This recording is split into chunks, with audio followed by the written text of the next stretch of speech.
ढकी भाई वाला का केस का तो ये है कि उनको हाई कोर्ट में उनकी बेल एप्लीकेशन थी। ठीक है जी। जी। तो उस बेल एप्लीकेशन में हुआ ये कि जज साहब ने जो थे क्या कहते हैं जस्टिस फारूक हैदर साहब ने सुनने से इनकार कर दिया था। ये चंद दिन पहले की बात है।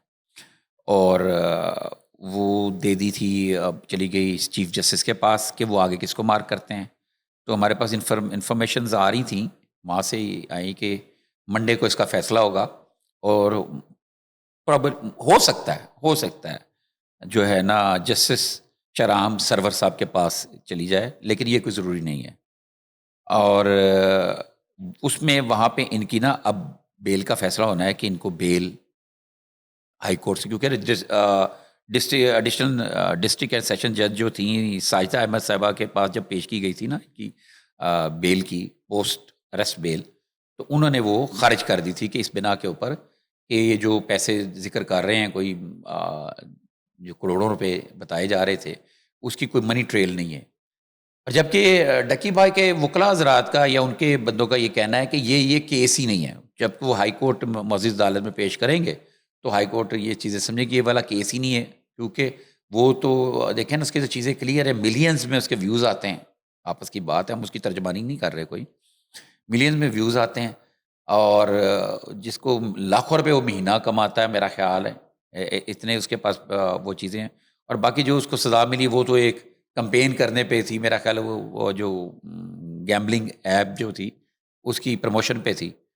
तो इसमें ना डक्की भाई के जो इल्ज़ाम लगा है ना करोड़ों रुपए वाला, और वो एक शुएब नामी असिस्टेंट डायरेक्टर है, वो उसके ऊपर इल्ज़ाम इनकी एफआईआर के अंदर मौजूद है कि उसने खुर्द-बुर्द किए हैं वो पैसे। वो तो उधर भी चले गए।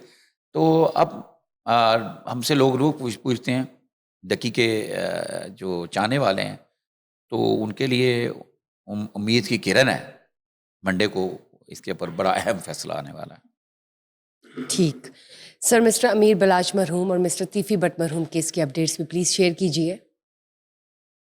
अमीर बिलाज मरहूम और तिफ़ी बट मरहूम। देखें, अभी इस केस में थोड़ी ठंड है। अभी चंद दिन पहले पता चला था कि टीपू ट्रका वाला जो है, इनके डेरे के ऊपर कोई रेड पुलिस ने की है। और वो डीएसपी कमर अब्बास साहब हैं, उन्होंने की है। और वहाँ पे कोई सील किया है, इस तरह की इन्फॉर्मेशंस आईं। और कुछ जर्नलिस्टों ने फिर मुझे ये बताया कि वो जो वहाँ पे मौके पे मौजूद थे, पुलिस के जाने के बाद वहाँ के लोगों ने उनको रोका, कोई डेरे पे जो कोई लोग थे उन्हें रोका, उनसे वो वीडियोज़ डिलीट करवाईं।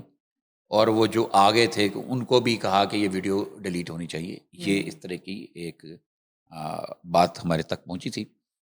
और बाकी रहा जो कमरबाज साहब हैं, वो एक ना बड़ा जो होता है ना समझदार सा एक मंझा हुआ पुलिस ऑफिसर है। और उसकी जो सबसे अहम जो खूबी है ना, वो उसके बारे में जो ये मशहूर है, इसकी तारीफ मैं कोई नहीं कर रहा, लोगों की नहीं कर रहा, लेकिन जो चीज़ सामने हो तो वो बतानी चाहिए। वो एक ऑनेस्ट और निडर और बहादुर पुलिस ऑफिसर है, जिसका नाम कमर अब्बास है। और ये तो नहीं मुझे लगता कि किसी को जैसे लोग कह रहे हैं कि सिर्फ फॉर्मेलिटी करने के लिए गए हूँ। तो उनसे हम राब्ता कर रहे थे, उनसे राब्ता नहीं हो सका। अगर जैसे राब्ता होगा डिटेल बताएंगे। तो ये एक चीज़ थी नहीं इस केस में। बाकी स्टेटस गोगी भट्ट साहब का वही है कि उनके बारे में ज़राए सरकारी भी और दूसरे ज़राए भी यही बताते हैं कि वो जहाँ भी हैं महफूज हैं। अभी वो हयात हैं, अल्लाह उनको जो भी है ज़िंदगी उनकी जो है, जो भी वो है, अल्लाह उनको महफूज रखे। और कानून के मुताबिक उनके साथ जो भी सलूक हो वो। और बाकी फ़तेह के लिए भी वो कह रहे हैं कि मीर फ़तेह के लिए छापे मारे गए हैं। और बस सबने भी बात की है किसी, तो उनको भी मैं यही कहूँगा कानून के मुताबिक ही डील। जो मेरे पर्सनली जो डील मेरी किया बात जाए। है, अगर मुझसे ठीक। पूछा जाए तो मैं तो वैसे मावरा अदालत के अगेंस्ट हूँ। और लेकिन ये जो सीसीडी ने काम किए हैं पीछे, जिन दरिंदों को जहन्नुम वासिल किया है, नेफों में पिस्टलें चलाई हैं, तो उनकी अल्लाह ने लिखी ऐसे थी ने। और मैं ये समझता हूँ ये बहुत बड़ा एहसान है। और इसकी वजह से اب آپ کو کچھ فیلڈ ایریاز میں، ہمارے اپنے علاقے کے ایریاز میں جو بدماشوں کے کنٹوٹوں کے جو ایریاز تھے بڑے مشہور ہوتے تھے کہ آپ وہاں سے کسی گلی میں سے گزر رہے ہیں تے وہ بدماشاں کنٹوٹاں کا کوئی کاروبار ہے، کوئی بزنس ہے، وہاں وہ بیٹھے ہوتے تھڑے کے اوپر، تو شریف لوگوں کو گزرنا وہاں سے مشکل ہوتا تھا. اب وہ وہاں سے تسلی سے گزر سکتے ہیں. ماحول صاف ہوا یہ ہے، جو اس یہ دہشت گردی کم لاہور ہوئی ہے. پولیس کے گنڈا ایکٹ کے اوپر عمل اور یہ CCD کے اس کام کے اوپر یہ بڑا فرق پڑا ہے. ٹھیک. لیکن پرسنلی طور پہ میں کہتا ہوں قانون کے مطابق ہو، لیکن کا بعض لوگوں کا حل ہی ویسا ہی ہوتا ہے. لیکن اس معاملے میں چونکہ یہ دشمنی کا معاملہ ہے دو خاندانوں کی، تو اس کو قانون کے مطابق ڈیل ہونا چاہیے. ہیلووین پارٹی کی اپڈیٹس بتائیے. شیطانی عمل کو بات کرو نا، شیطان کی پوجا کی بات کریں کہ شیطانی عمل ہو رہا تھا، اس کو میں کسی بھی طور پہ جسٹیفائی نہیں کروں گا اور نہ میں کسی سپورٹ کروں گا. انتہائی وہ برا عمل تھا اور بچوں کو ورگلانے کا عمل تھا. ینگسٹر جو ہوتے ہیں بچے، ینگسٹر ہوتے ہیں بچے، کیوں بچہ کہا جاتا ہے؟ میری نظر میں 26 27 28 ایئرس کے جو لوگ ہوتے ہیں وہ بچے ہی ہیں. وہ ایج ہوتی جس میں وہ کسی طرح بھی دائیں یا بائیں چلے جائیں. لیکن وہاں پہ جو لوگ تھے زیادہ تر 20 25 کے اندر کے لڑکے، ینگ لڑکے اور لڑکیاں تھے، اور وہ شیطانی عمل تھا. علمناٹی لوگ اس میں شامل تھے.